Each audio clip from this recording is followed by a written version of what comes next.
नमस्कार विद्यार्थियों, आप सभी का स्वागत है हमारे YouTube channel Bihar SS lockers academy में। और आज हम लोग हिंदी व्याकरण में एक नया अध्याय शुरू करने जा रहे हैं जिसका नाम क्या है, संज्ञा। आज हम लोग जो है संज्ञा पढ़ने वाले हैं और आप सभी लोग बचपन से जो है पढ़ते आ रहे हैं संज्ञा को। संज्ञा के बारे में सभी लोग जान रहे होंगे। तो आज हम लोग वन शॉट क्लास में जो है इस एक ही क्लास में संज्ञा को पूरा कंप्लीट कर देंगे और इसके भेदों के बारे में भी हम लोग अच्छे से पढ़ लेंगे। ये जो क्लास है ये सभी कक्षा के विद्यार्थियों के लिए इंपॉर्टेंट है, चाहे वो 9th क्लास में हो, 10th में हो, 11th 12th किसी भी क्लास में हो। संज्ञा हिंदी व्याकरण से क्वेश्चन जो है पूछा जाता है आपके एग्जाम में। तो आप लोग आखिरी तक इस क्लास के साथ बने रहिएगा और वीडियो अच्छा लगे तो अपने दोस्तों में ज़रूर शेयर कीजिएगा। इसके बाद मैं आप लोग को बता दूं एक बात और कि अगर जिन विद्यार्थियों ने हमारा टेलीग्राम चैनल ज्वाइन नहीं किया है तो फटाफट से हमारा टेलीग्राम चैनल ज्वाइन कर लीजिएगा आप लोग, जहां पर आपको किसी भी क्लासेस का पीडीएफ नोट्स जो है मिल जाता है। अब आते हैं हम लोग अपने आज के क्लास के ऊपर। हम लोग आज पढ़ेंगे हिंदी व्याकरण में संज्ञा को, जो हम लोग इंग्लिश में इसको क्या बोलते हैं, नाउन बोलते हैं। ठीक, इससे पहले हम लोगों ने पढ़ा था वर्ण देखा था कि वर्ण क्या होता है। तो वर्ण एक छोटा इकाई या छोटा ध्वनि है जिसके खंड टुकड़े नहीं हो सकते हैं। फिर इसके बाद हम लोगों ने पढ़ा था शब्द के बारे में कि वर्णों के मेल से, ठीक ना, वर्णों के जो सार्थक मेल होते हैं उससे क्या होता है, हमारा शब्द बनता है। और उसके बाद हम लोगों ने आज देखा संज्ञा। और संज्ञा क्या है, तो यह एक अविकारी कह रहे हैं, विकारी शब्द है। जैसे हम लोगों ने शब्द के भेद में पढ़ा था विकारी शब्द और अविकारी शब्द, तो हमारा संज्ञा क्या होता है, एक विकारी शब्द होता है। तो आज हम लोग विकारी शब्द जो संज्ञा है उसको हम लोग जो है आज पढ़ने वाले हैं। अब मैं आप लोग को सबसे पहले बताने जा रहा हूं संज्ञा की परिभाषा। सभी लोग हम लोग बचपन से पढ़ते आ रहे हैं कि संज्ञा किसे कहते हैं, हम सभी लोग पढ़ते आ रहे हैं।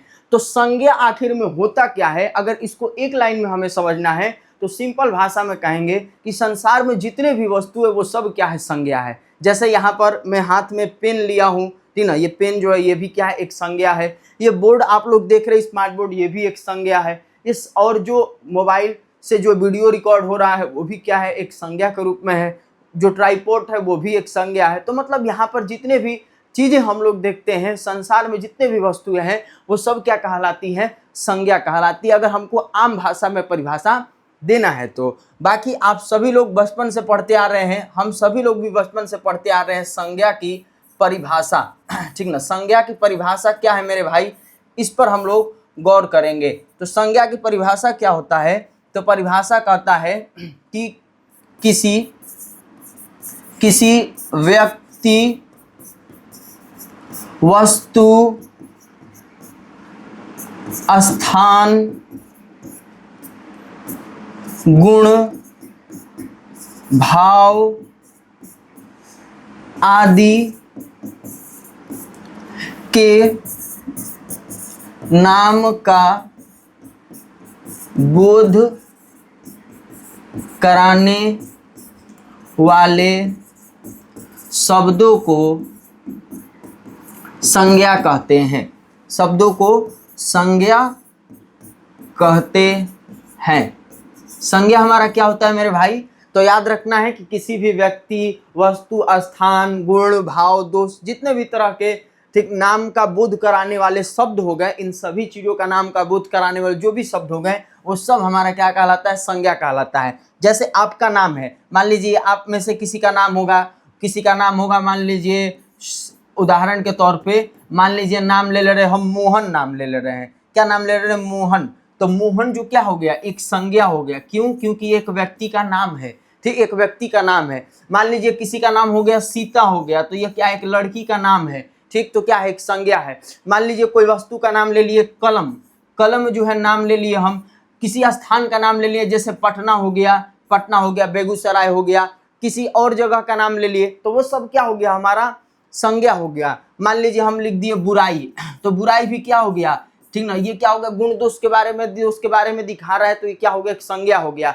मान लीजिए लिख दिए अच्छाई, क्या लिख दिए, अच्छाई लिख दिए, तो अच्छाई भी क्या हो गया, एक संज्ञा के रूप में हुआ। यानी कहने का मतलब क्या हुआ कि किसी भी व्यक्ति, वस्तु, स्थान के नाम का बोध कराने वाले जो भी शब्द होते हैं वो सब हमारे क्या कहलाते हैं, संज्ञा कहलाते हैं। जैसा कि आप लोग यहाँ पर देख सकते हैं संज्ञा का परिभाषा भी लिखा गया है। क्या लिखा गया है संज्ञा का परिभाषा में, कि किसी वस्तु, स्थान, प्राणी, अवस्था, गुण या भाव के नाम का बोध कराने वाले शब्दों को ही क्या कहते हैं, हम लोग संज्ञा कहते हैं। अब जैसे व्यक्ति का बात आ रहा है तो व्यक्ति में कई सारे व्यक्ति हो जाएंगे, जैसे राम, श्याम, मोहन, सीता, गीता, महेश, राजा, राम, गांधी, कृता, सिंह, शेर, बिल्ली, कुत्ता, सांप, स्त्री, पुरुष, जितने भी तरह के व्यक्ति होंगे वो सब क्या होंगे, हमारे संज्ञा होंगे। अगर उसी तरह वस्तु की बात करेंगे हम लोग तो कुर्सी, मेज, किताब, बर्तन, गाड़ी, सोफा, पंखा, चित्र, जितने भी तरह के हम लोग वस्तु को देखते हैं वो सब वस्तुएं क्या होती हैं, संज्ञा कहलाती है।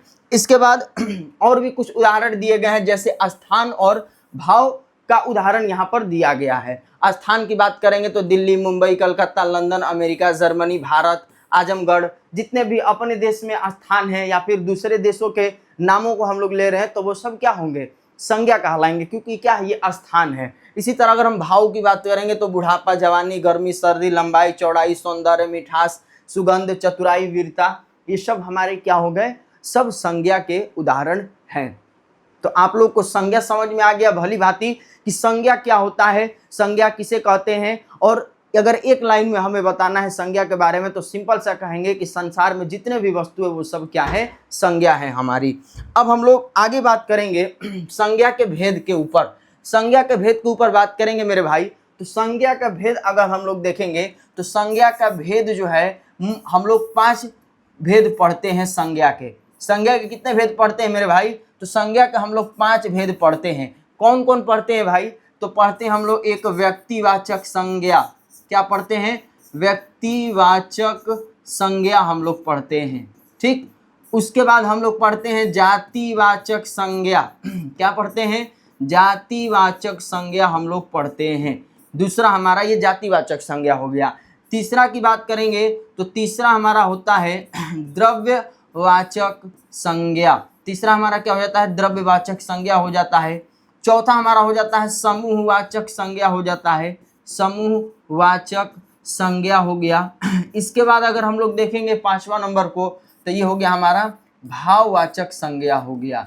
क्या हो गया, भाववाचक संज्ञा। तो हम लोग संज्ञा के भेद कुल कितने पढ़ते हैं, तो 5 भेद पढ़ते हैं। कौन कौन, व्यक्तिवाचक संज्ञा, जातिवाचक संज्ञा, द्रव्यवाचक संज्ञा, समूहवाचक संज्ञा और भाववाचक संज्ञा। मुख्य रूप से हम लोग को ज्यादा ध्यान रखना होता है भाववाचक संज्ञा बनाना, कि हम लोग देखते हैं कि अलग अलग तरीके से हम लोग भाववाचक संज्ञा बनाते हैं। जैसे जातिवाचक संज्ञा से भाववाचक संज्ञा बनाते हैं, सर्वनाम से भाववाचक संज्ञा बनाते हैं, विशेषण से भाववाचक संज्ञा बनाते हैं, क्रिया से भाववाचक संज्ञा बनाते हैं।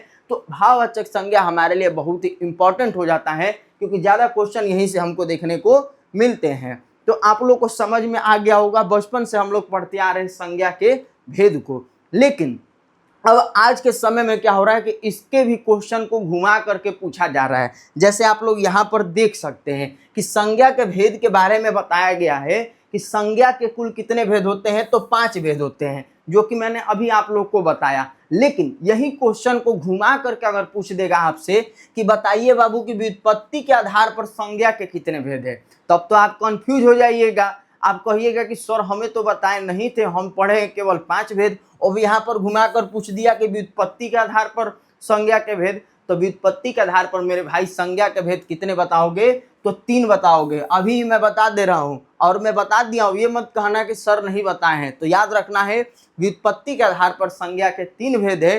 और 3 भेद कौन कौन है ये भी समझ लीजिए। एक हो गया आपका व्यक्तिवाचक, दूसरा हो गया आपका जातिवाचक, ठीक, दूसरा आपका क्या हो गया, जातिवाचक हो गया, और तीसरा आपका जो है भाववाचक संज्ञा हो गया। ये तीनों आपका क्या हो गया, व्युत्पत्ति के आधार पर संज्ञा के भेद हैं। वैसे ही संज्ञा के मूल रूप से अगर पूछ देगा कितने भेद होते हैं, तो कहेंगे 3 भेद होते हैं। कौन कौन, व्यक्ति, जातिवाचक और भाववाचक। और परंपरागत रूप से अगर पूछ देगा तो ये भी संज्ञा के कुल 5 भेद होंगे।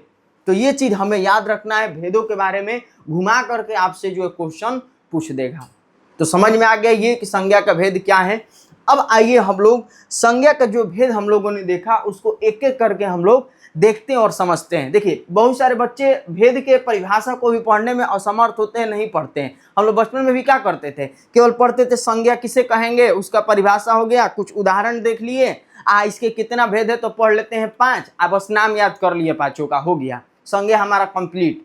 बचपन में हम लोग ऐसे ही पढ़े हैं। लेकिन यहाँ पर हमको ध्यान रखना है, इसको भेद से भी क्वेश्चन पूछा जाता है। जैसे व्यक्तिवाचक संज्ञा है तो पूछ देगा कि व्यक्तिवाचक संज्ञा किसे कहेंगे। जब हमारा ऑब्जेक्टिव क्वेश्चन ज्यादा नहीं पूछा जाता था तो क्या किया जा रहा था, जो ग्रामर के क्वेश्चन है उसी से क्या किया जाता था, परिभाषा पूछ दिया जाता था। परिभाषा के जो भेद है, भेदों का परिभाषा पूछ करके उसका उदाहरण पूछ दिया जाता था लिखने वाले में। लेकिन अब तो ऑब्जेक्टिव है, तो हमें ध्यान रखना है व्यक्तिवाचक संज्ञा में कि व्यक्तिवाचक संज्ञा में क्या होगा, किसी खास व्यक्ति, ठीक ना, किसी खास व्यक्ति के बारे में जो है बोध अगर होगा तो हमारा व्यक्तिवाचक संज्ञा होगा। किसी विशेष वस्तु हो या किसी विशेष स्थान के बारे में हो तो वो हमारा व्यक्तिवाचक संज्ञा में आएगा। जैसे मान लीजिए कि हम ले लिए राम, राम, तो राम क्या हो गया, एक व्यक्ति का नाम है तो वो क्या है, खास हो गया।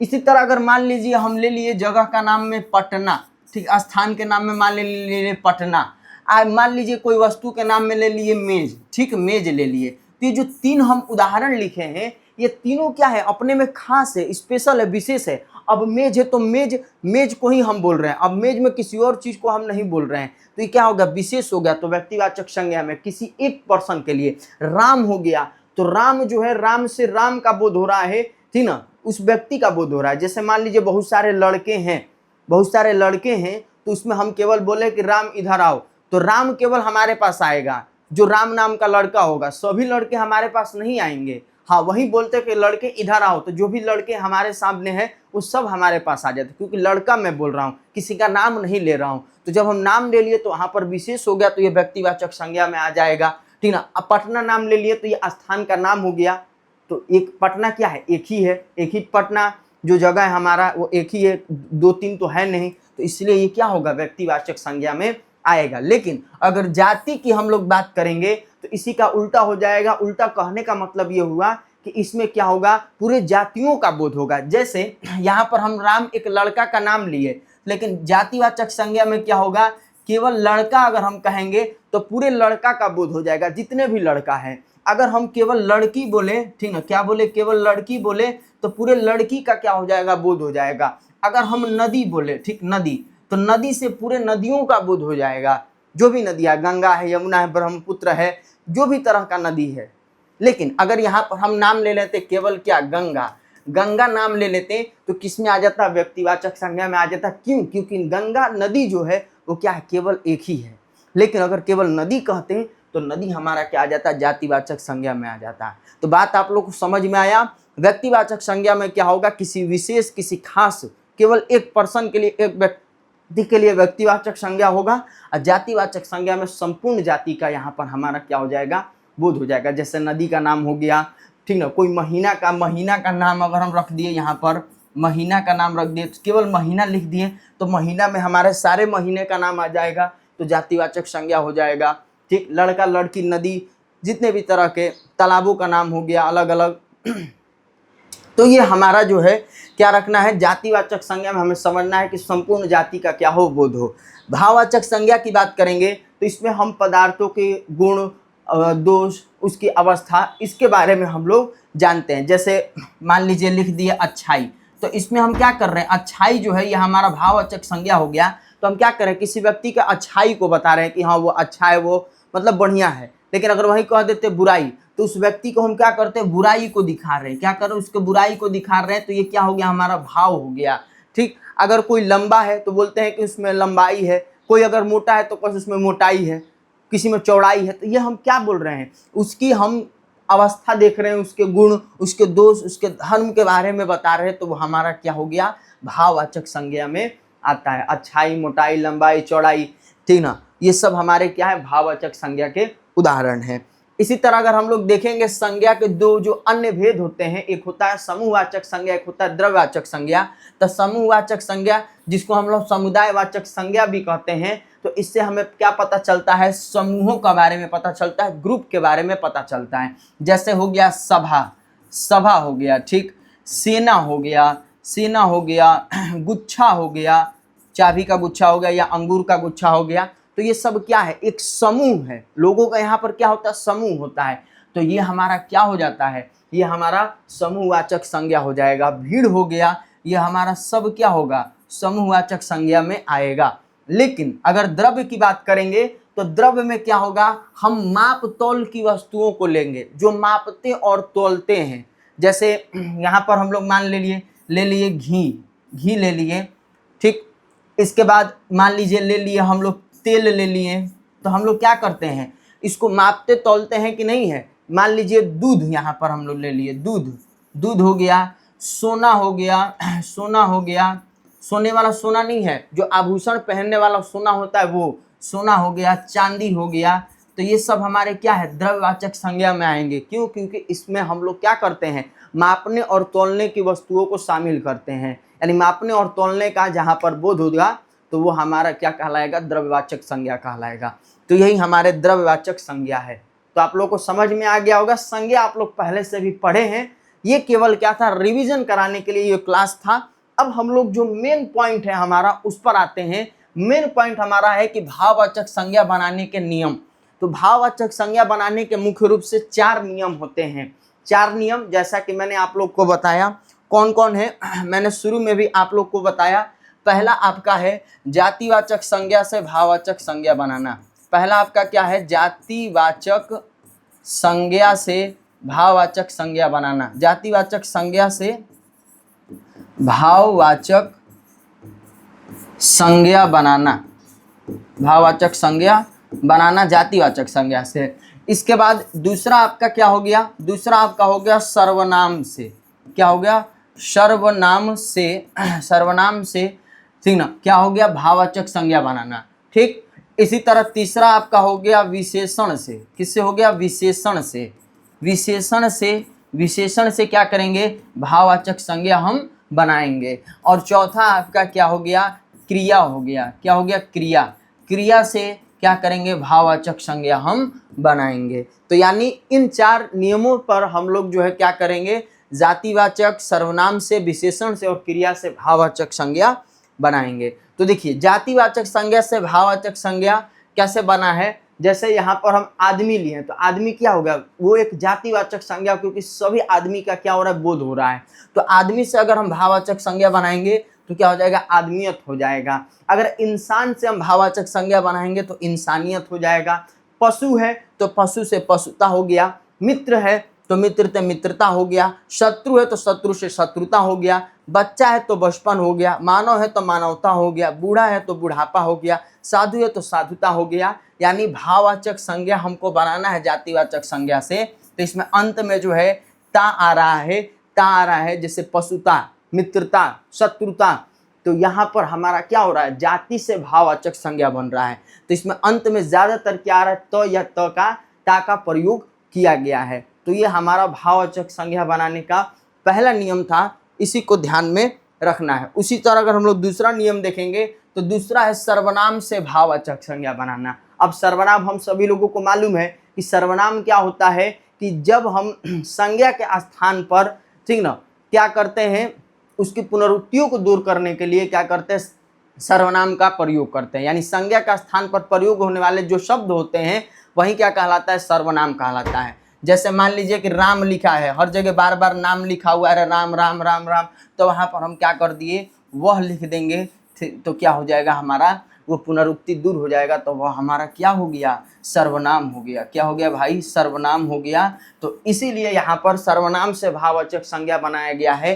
तो अपना का अपनापन या अपनत्व हो जाता है। पराया है तो पराया का परायापन हो गया। सर्व का सर्वस्व हो गया। मम का ममत्व हो गया। अहम का जो है अहंकार हो गया। तो ये हमारा क्या है, सर्वनाम से भाववाचक संज्ञा बनाना हुआ।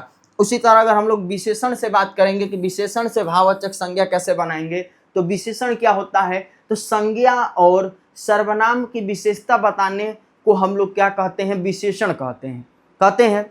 तो यहाँ पर हम जो है जैसे मीठा हो गया, तो मीठा जो है, मीठा का अगर भाववाचक संज्ञा बनाएंगे तो मीठा का मिठाई नहीं हो जाएगा। बहुत सारे कहेंगे कि मिठाई जो है भाववाचक संज्ञा है, तो ये गलत हो जाएगा भाई। मीठा का अगर हम भाववाचक संज्ञा बनाएंगे तो मिठास होगा। तो कभी भी अगर आपसे पूछ दिया जाएगा कि मिठास कौन सा संज्ञा है, तो आप कहिएगा भाववाचक संज्ञा है। मिठाई मत कह दीजिएगा कि भाववाचक संज्ञा है, ठीक ना। इसी तरह अगर मधुर दिया है तो मधुर का माधुर्य हो जाएगा, उसका भाव हो जाएगा।